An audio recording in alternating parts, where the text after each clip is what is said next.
رسول الله وعلى آلك وأصحابك يا حبيب الله.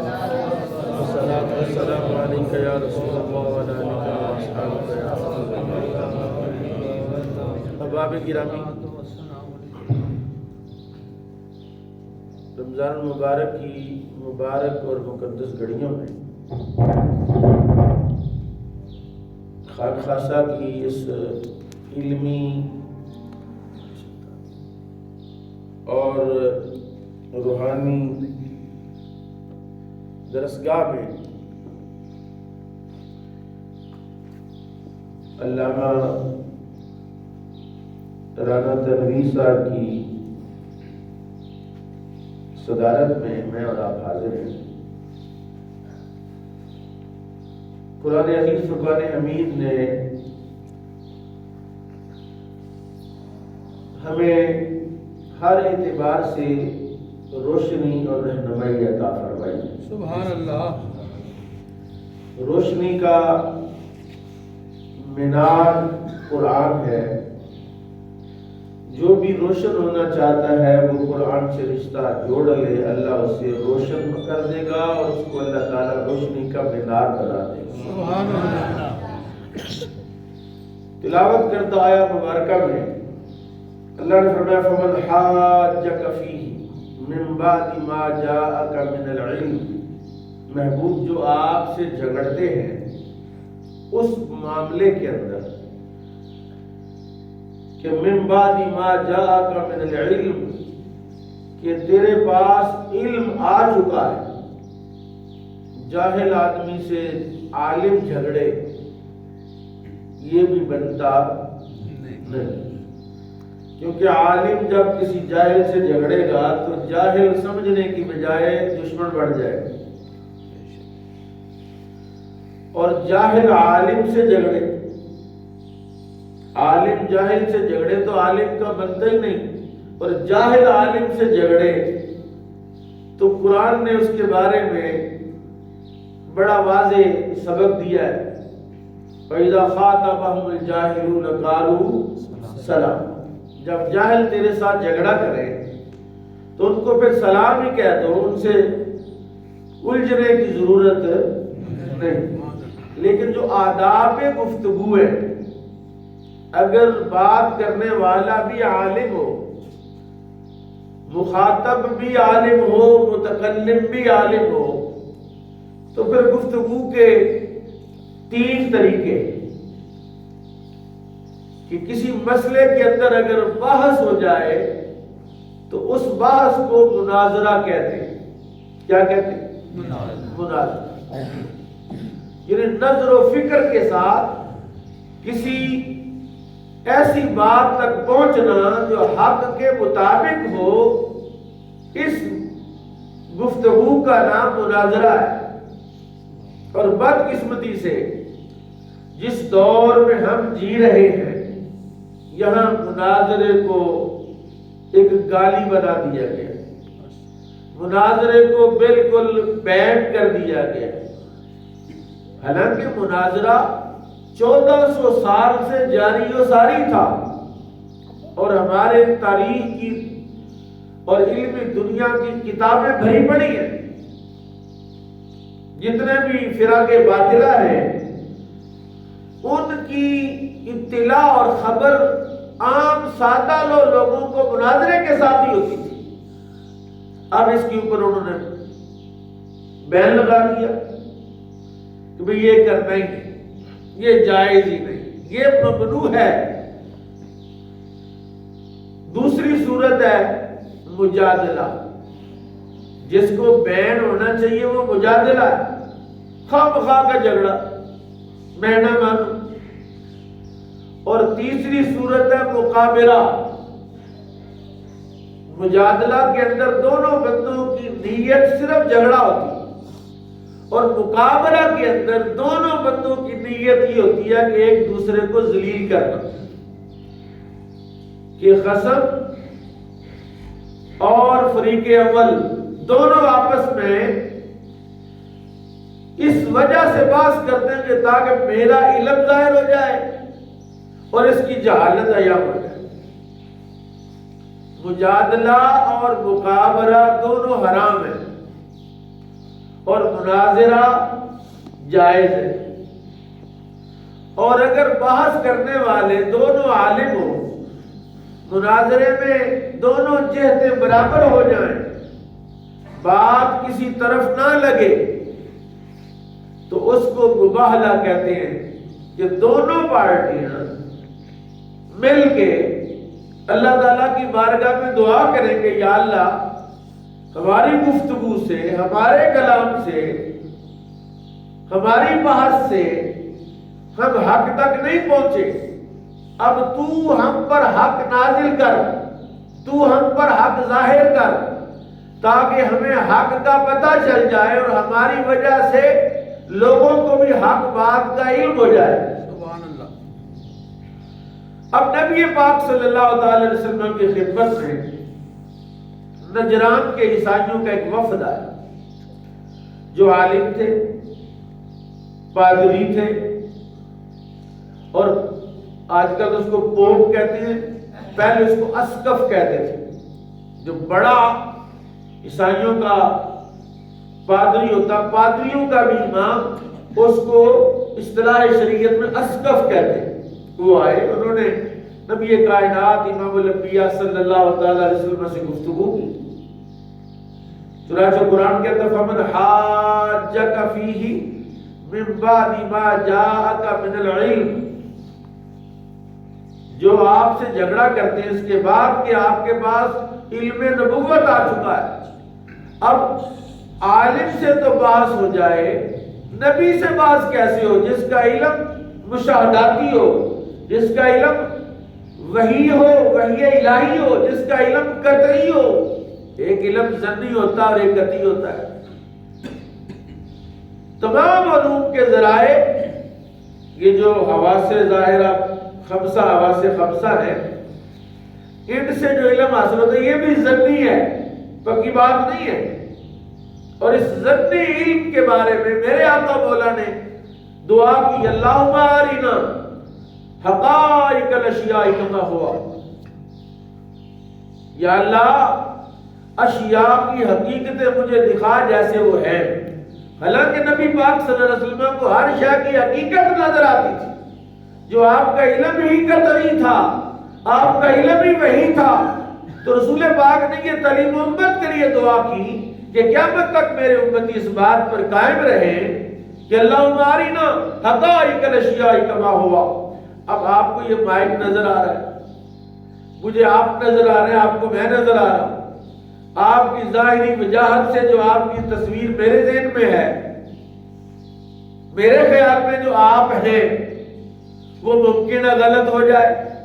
میں آپ کا چہرہ دیکھ کے اندازہ نہ کر سکوں کہ یار یہ بندہ مجھے تو سادہ سا لگتا ہے، شکل و صورت سے یہ تو رسول اللہ کی نمائندگی نہیں کرتا، یہ تو چہرے کے بالوں کی کٹنگ سے، چہرے کی شیپ سے اور چہرے کی شیپ سے یہ کس بات کی نمائندگی کرتا ہے. میرا اپنا ایک سوچ ہو سکتی ہے اور آپ میرے بارے میں کوئی اندازہ کر سکتے ہیں.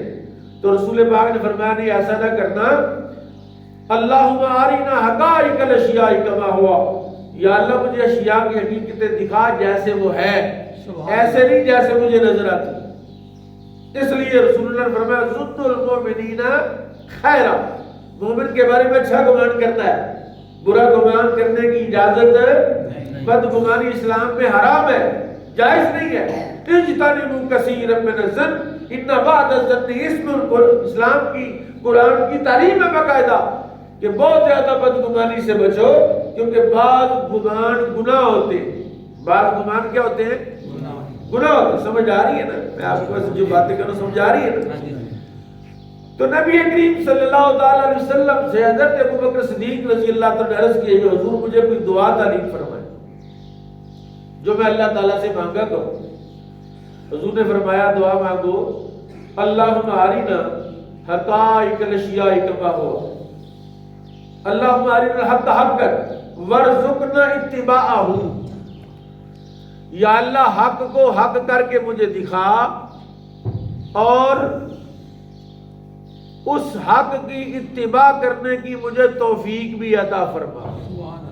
حق کو حق کر کے دکھا اور اس حق کی اتباع کی توفیق بھی دے.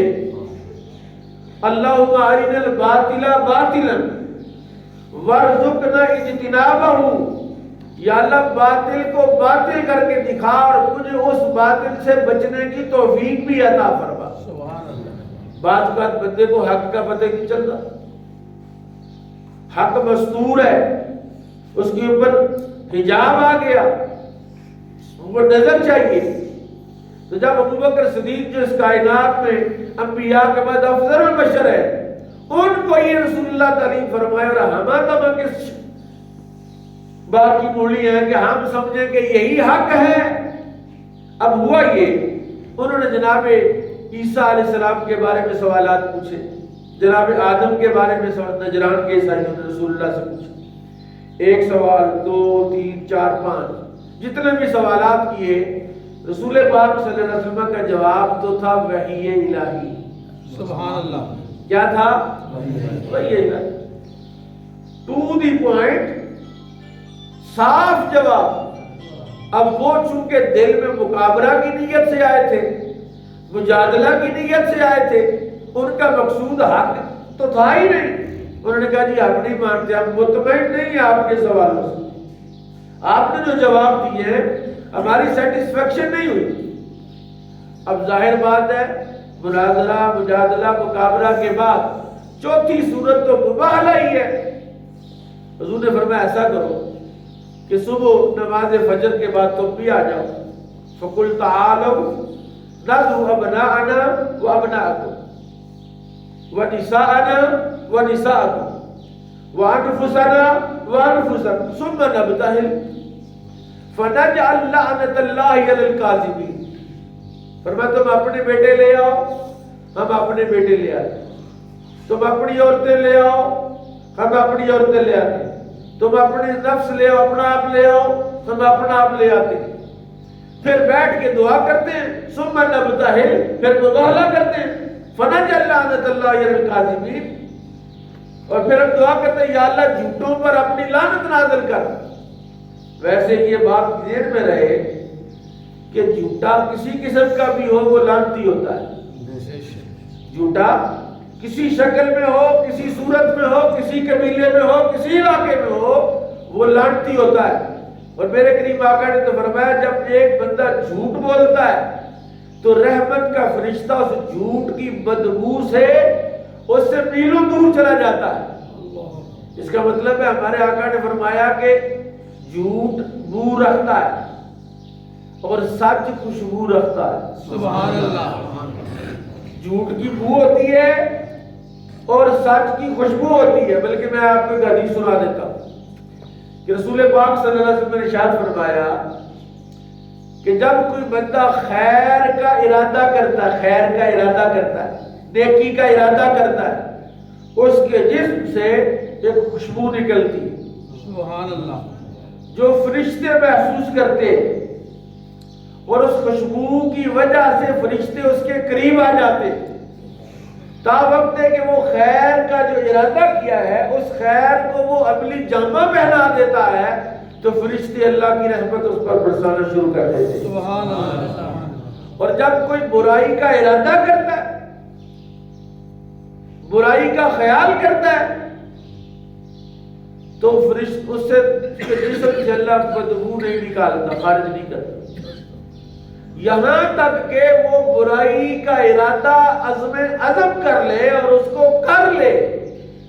جیسے وہ برائی کا آغاز کرتا ہے تو اس کے جسم سے بدبو نکلتی ہے، رحمت والے چلے جاتے ہیں اور عذاب والے پھر آ جاتے ہیں. جیسے رسول پاک نے فرمایا کہ صاحب ایمان والا جب شراب پیتا ہے معاذ اللہ تو اس وقت وہ مومن نہیں رہتا، اس کا ایمان اس کے جسم سے الگ ہو جاتا ہے. جب کسی بدکاری میں مبتلا ہوتا ہے تو اس کا ایمان اس سے الگ ہو جاتا ہے. جب وہ رشوت پکڑ رہا ہوتا ہے تو وہ ایماندار ہے. جب کسی ناحق فعل میں وہ مبتلا ہوتا ہے تو ایمان اس سے الگ ہو جاتا ہے. تا وقت ہے کہ وہ فعل بد چھوڑے پھر واپس ایمان اس کے اندر آ جاتا ہے. اس کی مثال دوں گا ایسی، میں پتہ نہیں جس موضوع پر آنا چاہتا ہوں تو دعا کریں میں جلدی سے 2-4 باتیں آپ کو سناؤں. کتا طریق آپ نے سنا ہوگا، ڈاکو ڈکیت، ڈکیتی کے دوران اگر مارا جائے اس کی نماز جنازہ پڑھنے کی اجازت نہیں. رستہ کاٹ کے وہ کھڑا ہے، لوگوں کو لوٹ رہا ہے، مارا گیا، کہا نہیں جنازہ پڑھنی اس کی. کیوں کہ جب فعل بد میں تھا اور اسی حال میں مر گیا، گویا ایمان ہی نہیں رہا نا. ہاں اگر ڈکیتی مار کے واپس آ جاتا، وہ فعل بد چھوڑ دیتا تو پھر ایمان واپس اس کے جسم میں داخل ہو جاتا. جیسے سیدہ عائشہ صدیقہ رضی اللہ عنہا کی خدمت میں ایک بی بی آئی، اس نے کہا اماں جی میں چاہے بابل میں فرشتوں سے میں نے جادو سیکھا، انہوں نے مجھے منع کیا مت سیکھو، میں نے کہا نہیں مجھے سکھاؤ، میں نے ضد کی تو میرے جسم سے میرے اس حلق کے پاس ایک سفید رنگ کا کبوتر نکلا اور میں نے اس کبوتر کو اڑتے ہوئے جاتے دیکھا. آپ نے فرمایا وہ تیرا ایمان تھا جو تیرے جسم سے نکل گیا. تو جادوگر نہیں ہے، جادوگر مومن جب تک وہ جادو کے فعل میں رہتا ہے تو مومن. اب اس نے کہا جی اب کیا صورت ہے، توبہ کرو، معافی مانگو، تجدید ایمان کرو. اس بی بی نے وہ ارادہ کیا، توبہ کی، معافی مانگی. اس نے کہا سفید روشنی اوپر سے آئی ہے اور وہ آتے آتے میرے جسم میں داخل ہو گئی. سبحان اللہ. ہم تو وہ دیکھ ہی نہیں سکتے، کبھی خواہش ہی نہیں رکھی نا، ہماری خواہش بھی نہیں ہے. اب کیا ہوا، عیسائی آ گئے، نماز فجر کا ٹائم ہو گیا، رسول پاک صلی اللہ علیہ وسلم نکلے، دائیں ہاتھ میں امام حسن کا ہاتھ ہے، سبحان اللہ. بائیں ہاتھ میں امام حسین کا ہاتھ ہے، سبحان اللہ. اور حضرت سیدہ خاتون جنت سیدہ فاطمہ الزہرا ہے پیچھے، اور ساتھ ساتھ مولا علی چل رہے ہیں. سبحان اللہ. اب یہ جو 5 افراد کا نورانی قافلہ جب نکلا نا باہر میدان میں، تو نجران کے عیسائیوں کے وفد کا وہ جو اسقف تھا، بڑا پادری تھا، اس نے کہا اے ان کے پاس نہ جانا، مباہلہ نہ کرنا.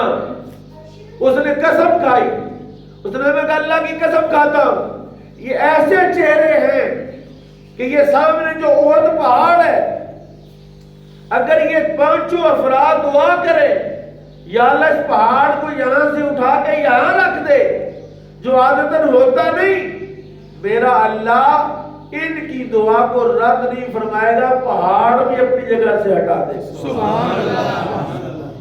چنانچہ وہ مباہلہ سے بھاگ گئے، مباہلہ نہیں کیا. قرآن میں یہ آیت مباہلہ آئی. اس میں 2 چیزیں، ایک تو امام حسن اور حسین کو رسول اللہ کے بیٹے قرار دیا، ابناءنا و ابناءکم، تم اپنے بیٹے لاؤ ہم اپنے بیٹے لاتے ہیں، ونساءنا و نساءکم، اور حضرت سیدہ خاتون جنت کو، سیدہ فاطمہ الزہرا کو اپنی عورت قرار دیا قرآن نے، تاکہ قیامت تک مغالطہ یہ ختم ہو جائے کہ رسول پاک کے اہل بیت صرف بیویاں ہی نہیں ہیں بلکہ بیٹی بھی اہل بیت ہے. سبحان اللہ. ہم اہل سنت و جماعت ہیں، ہم یہ عقیدہ تو نہیں رکھتے کہ بیٹی ہی اہل بیت ہے، نہیں، ہم ہیں کہ اس آیت میں یہ بتلایا گیا سیدہ خاتون جنت کو آیت مباہلہ کے وقت جو قرآن نے ذکر کیا، اس بات کا اعلان ہو گیا کہ نبی پاک کی جو بیویاں ہیں وہ اہل بیت تو ہیں ہی، اس کے بارے میں تو کسی کا یہ وہم و گمان بھی نہیں ہے، لیکن یہ جو نبی کی بیٹی ہے سیدہ خاتون جنت، یہ بھی نبی کی اہل بیت ہے. سبحان اللہ. انفسنا و انفسکم، تم اپنی جانیں لے آؤ، اپنی جانیں لے آؤ. حضرت علی کا ذکر نہیں ہو، بیٹوں کا ذکر ہو گیا، عورتوں کا ذکر ہو گیا، تو پھر حضرت علی کا بھی تو ذکر ہو. کہا اللہ تعالی نے جناب مولا علی شیر خدا کرم اللہ تعالی وجہ کریم کو نبی پاک صلی اللہ علیہ وسلم کی ذات کا جز فرمایا. سبحان اللہ. اور نبی پاک صلی اللہ علیہ وسلم حضرت علی کی رسول اللہ کے ساتھ کیا نسبت ہے؟ حضور نے یمن کا قاضی بنا کے بھیجا رسول حضرت مولا علی کو. تو حضرت علی نے کہا حضور مجھے تو فیصلہ کرنا آتا ہی نہیں, مجھے تو شک پڑ جاتا حق بات کیا ہے, صحیح کیا ہے, سچا کون ہے, جھوٹا کون ہے. حضور نے اپنا دست مبارک جناب مولا علی کے سینے پر مارا ہے. سبحان اللہ. کہتے اس کے بعد مجھے کسی فیصلے میں مغالطہ نہیں ہوا. پھر جب آپ یمن میں قاضی تھے, جب رسول اللہ نے حج فرمایا تو حضرت علی سیدھے یمن سے آئے تھے. حضور مدینے سے آئے, وہ یمن سے آئے. حجۃ الوداع پہ رسول پاک طواف کر رہے ہیں. دوران طواف یمنیوں نے حضرت مولا علی کی شکایتیں لگائی. آپ کو پتہ نا قاضی اور جج جو ہوتا ہے وہ کوئی بھی فیصلہ کرے, جس پارٹی کے خلاف فیصلہ ہوتا ہے وہ تو آپ دیکھ ہی رہے ہیں, پی ڈی ایم والے کہتے ہیں جج صحیح نہیں ہے, چیف جسٹس فلانا ہے, فل بینچ. یعنی جس کے مخالف فیصلہ کرنا ہے اس نے تو کہنا بھی نہیں صحیح, جس کے حق میں اس نے کہا واہ واہ, جو جن کے حق میں وہ بغلے مار رہے ہیں. انہوں نے رسول اللہ کی بارگاہ میں شکایتیں لگائی حضرت مولا علی. جب شکایتیں لگائی حضور سنتے رہے, طواف کے دوران بھی سنی. منا گئے تو منا بھی باز نہ آئے, عرفات گئے تو عرفات بھی باز نہ آئے. حضور نے کسی کی بات کا جواب نہیں دیا. جب واپس نکلے نا مدینہ مکہ شریف سے حج کر کے, تو غدیر خم کے مقام پر 18 ذی الحج کا دن تھا. اور یہ غدیر خم وہ جگہ ہے کہ مکہ چاروں طرف سے پہاڑیوں میں گرا ہوا ہے. ایک ہی رستہ ہے, جہاں جا کے رستے جدا ہوتے ہیں, ادھر طائف ہے, ادھر جدہ ہے, ادھر مدینہ ہے, جہاں رستے الگ ہوتے ہیں وہاں ایک بہت بڑا تالاب تھا, چھپڑ تھا. وہاں حضور پہنچے اور لاکھوں کا قافلہ ساتھ ہے, صحابہ ہیں. آپ نے حضرت مولا علی کی کو کہا تم سواری میرے قریب لاؤ, اور آپ اس کجاوے پر کھڑے ہوئے جس کجاوے میں حضرت حضور تھے. اپنی سواری میں کھڑے ہو گئے. حضرت علی سے کہا کھڑے ہو جاؤ. ان کا ہاتھ پکڑ کے فرمایا ما تريدون من علی, علی منی وانا منہ, تم علی کے فیصلوں پر اعتراض کرتے ہو. علی کا کوئی فیصلہ ایسا نہیں جو محمد رسول اللہ کا فیصلہ نہ ہو. سبحان اللہ. اس کا ہر فیصلہ میرا فیصلہ ہے, کیونکہ میں نے اسے منصف بنایا ہے. ما تريدون من علی, تم علی سے کس بات کا ارادہ کرتے ہو؟ علی منی وانا منہ, علی مجھ سے ہے اور میں علی سے ہوں. اور پھر یہاں تک ہی نہیں بلکہ حضرت علی کو کھڑا کیا, فرمایا من کنت مولاہ فہذا علی مولاہ, جس کا میں مولا ہوں اس کے علی مولا ہے. سبحان اللہ. تو یہ مولا علی شیر خدا کرم اللہ تعالی وجہ الکریم کا مقام یہ ہے. قرآن نے بیان کیا انفسنا و انفسکم, کہ جہاں نبی پاک کا ذکر آئے گا وہاں علی پاک کا ذکر آئے گا, جہاں علی کا ذکر آئے گا وہاں رسول اللہ کا ذکر آئے گا. سبحان اللہ. کس قدر قرآن نے ان کو بیان کیا. اور پھر حضرت علی کرم اللہ تعالی وجہ الکریم اس وقت کہ جب نبی کریم صلی اللہ تعالی علیہ وسلم نے ارشاد فرمایا غزوہ خیبر میں, جب حضرت ابوبکر صدیق کو سپہ سالار بنایا, جب حضرت فاروق اعظم کو بنایا, قلعہ خیبر فتح نہیں ہو رہا, آپ نے فرمایا بیٹھ جاؤ, کل یہ جھنڈا ہم اس کو دیں گے جو اللہ اور اس کے رسول سے محبت کرتا ہے. سبحان اللہ. اور اللہ اور اس کے رسولوں سے محبت کرتا ہے, اور اللہ اس کے ہاتھ پر فتح بھی عطا فرمائے گا. کہتے ہیں ساری رات صحابہ کرام کے دل میں امنگ اور تڑنگ رہی کہ شاید مجھے ملے گا, شاید مجھے ملے گا, شاید مجھے ملے. صبح ہوئی تو حضور نے فرمایا علی کدھر ہے؟ حالانکہ اس مجلس میں مولا علی کرم اللہ تعالی وجہ کریم موجود نہیں تھے. فرمایا علی کدھر ہے؟ کہا حضور ان کی تو آنکھیں خراب ہیں, وہ تو اپنے خیمے میں. فرمایا بلاؤ. بلایا, خود لعاب دہن ان کی آنکھوں پہ لگایا اور جھنڈا ان کے ہاتھ میں دیا. سبحان اللہ. یعنی رسول اللہ نے یہ گواہی دی کہ علی وہ ہیں جو اللہ اور اس کے رسول سے محبت کرتے ہیں اور اللہ اور اس کا رسول علی سے محبت کرتے ہیں۔ حضرت مولا علی شیر خدا کرم اللہ تعالی وجہ الکریم جب ہجرت کا موقع تھا، ہجرت کے موقع پر رسول اللہ کے پاس کافروں کی امانتیں تھیں، تو حضرت علی کو بلایا کہ یہ امانتیں پکڑو اور میرے بستر پر لیٹ جاؤ۔ حضرت علی باہر بندے تلواریں لے کے 40 بندے ہیں کافر مشرک رسول اللہ کے گھر کے چاروں طرف تلواریں لے کے کھڑے ہیں کہ آج ہم ان کو قتل کر دیں۔ رسول پاک صلی اللہ علیہ وسلم نے ایک مٹھی کنکریوں کی پکڑی، اس پر یاسین شریف پڑھی، سورہ یاسین پھونک ماری، ان پر پھینک دی۔ حضرت علی رسول اللہ کے بستر پر سو رہے اور وہ چلے گئے، ان کے پاس سے گزر کے حضور چلے گئے، ان کو نظر نہیں آیا۔ حضرت علی بیٹھے تھے اور سو رہے تھے بستر پر، اللہ تعالیٰ نے ایک مکالمہ فرمایا حضرت سیدنا جبریل امین سے اور حضرت میکائیل سے، فرمایا تم دونوں آپس میں اپنی عمر کا اظہار کرو، جبریل تو اپنی عمر میکائیل کو دے دے، میکائیل تو اپنی عمر جبریل کو دے دے۔ دونوں نے انکار کر دیا کہ میں اپنی عمر کیوں دوں، انہوں نے کہا میں اپنی عمر کیوں دوں، کہا اظہار کرو آپس میں، کہا نہیں کرتے۔ اللہ نے فرمایا پھر نیچے دیکھو، سبحان اللہ، میرا علی ہے جس نے اپنی عمر رسول اللہ پر قربان کر دی ہے، سبحان اللہ، اور ان کے وہ ہارٹ پوائنٹ ہے، قتل گاہ ہے، باہر لوگ تلواریں لے کے کھڑے ہیں اور علی رسول اللہ کے بستر پر سو رہا ہے۔